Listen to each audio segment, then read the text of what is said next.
Bon, salut les amis, globalement, vous le savez, je pense, si vous suivez un petit peu les sports mécaniques, vous savez que les pilotes ont le droit de boire de l'eau pendant une course. Par exemple, c'est très simple, ils ont un réservoir dans la voiture, une petite pompe, ils s'appuient sur le petit bouton « Drink », « You will not have the drink » qui là ils l'ont, il y a un petit moteur qui s'active, ça leur envoie de l'eau dans la bouche. Jusque-là, je vous apprends pas grand-chose. À l'époque, on leur tendait également une bouteille d'eau pendant les arrêts au stand, ça arrive d'ailleurs aussi quand il fait très chaud dans certains grands prix, dans certaines courses également de sport auto. Jusque-là, voilà, c'est même vital quand on fait du sport, il faut pouvoir se désaltérer pendant l'effort. Jusque-là, c'est pas une grosse surprise. Mais ici, je vais vous raconter une histoire assez incroyable, l'histoire du gars qui est allé jusqu'à manger un repas KFC en pleine course des 500 miles d'Indianapolis. Nous sommes le 30 mai 1912, il est 10h du matin quand le départ des 500 miles d'Indianapolis est donné. Alors si aujourd'hui, c'est plié en environ 3 heures, voire un petit peu moins, il faut dire qu'à l'époque, c'était une véritable course d'endurance pour les pilotes, qui étaient souvent seuls au volant, ou parfois avec un autre pilote pendant quelques tours. Mais du coup, le vainqueur, Joe Dawson, il a franchi la ligne après plus de 6h20 de course. C'est grosso modo évidemment une longueur de course de WEC aujourd'hui. À l'époque, seul le top 10 des 500 miles d'Indianapolis récupérait ce qu'on appelle du prize money, c'est-à-dire évidemment l'argent que vous récupérez selon vos performances. Et en 1912, on n'avait pas tous les sponsors, tous les fournisseurs qu'on avait aujourd'hui, évidemment à l'époque. Les pilotes et les personnes qui engageaient les voitures vivaient principalement du prize money et donc de cet argent qu'ils récupéraient. Pour ne pas jeter l'argent par les fenêtres, parce qu'on est encore une fois, je vous le rappelle, en 1912, on avait instauré une nouvelle règle disant si vous terminez en top 10, vous avez du prize money, mais à la seule condition que vous terminiez les 500 miles, les 800 km dans leur intégralité. C'est très important pour la suite. C'est alors qu'entre en scène Ralph Mulford. Il a fini deuxième des 500 miles d'Indianapolis en 1911, c'était l'épreuve inaugurale de cette grande course, et malheureusement en 1912, alors qu'il avait encore une voiture assez rapide, il connaît de nombreux problèmes d'embrayage. Vous vous doutez bien qu'à l'époque, sur une piste comme ça, et avec des voitures surtout comme ça, on avait beaucoup de problèmes mécaniques. Mais par contre, il regardait un petit peu autour de lui, et il voyait qu'il y avait énormément d'abandon.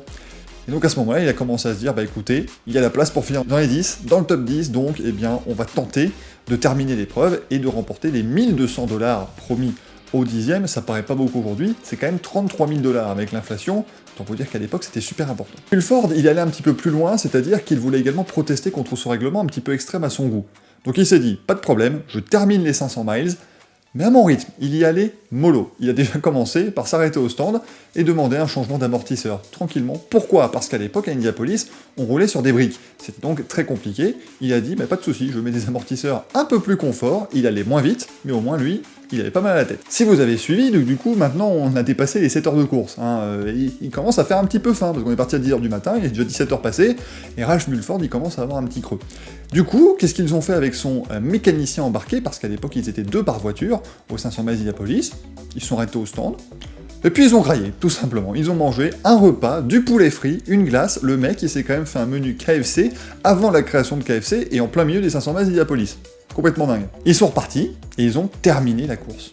Alors ils l'ont terminé en 8h53 minutes, il était quasiment 19h, et ils ont terminé la course devant personne.